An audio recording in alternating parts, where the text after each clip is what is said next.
Hello ma'am, kumusta na po kayo? Okay naman po.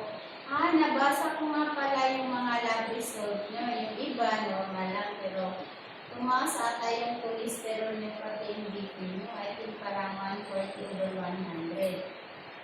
Which is, bata pa po kayo sa pagkaalala ko nung last time na 150/100. So, dapat, mayroon po tayong gagawin para magbago yung BP nyo. Actually po ma'am, sinusubukan po talaga para maiwasan ang pagtaas ng BP ko.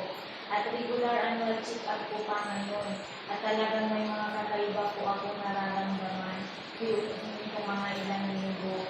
Bago po ako pumunta dito, nagpa-BP po ako ng sa buwan. Ang ating BP ay nasa 150/100.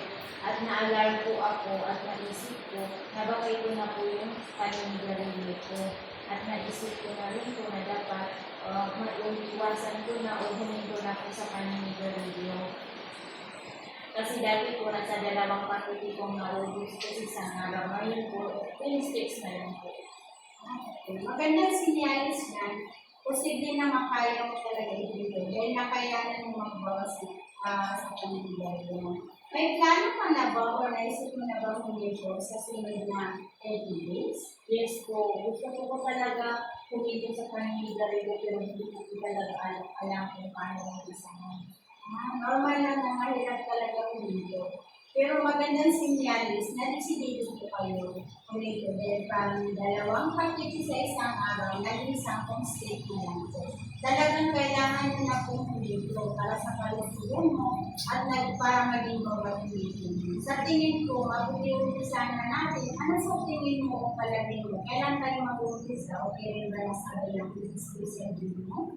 Pwede po mga next week parang tomorrow, kasi. Sa pag-prepare po natin, kailangan natin tanggalin yung mga gamit sa paninigarilyo sa bahay. At kailangan din natin sabili para masabihan yung mga kaibigan mo sa pamilya mo para masuportahan mo sa iyo. As part of it, pwede mo din isabay yung exercise, ingatan mo yung mga lugar ng mga kaibigan sa iyo. Saan maaari after 1 month, pwede tayo makikita. Para ma-check po ulit yung status mo activity.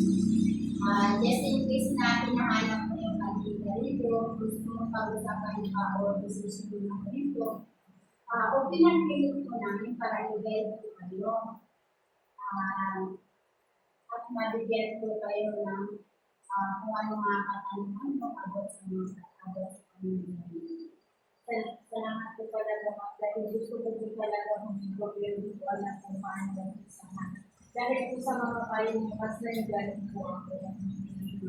Masaya ako na rin yan po yung pananamin sa inyo. Inaasahan ko na magkita tayo ulit at mag-design yung small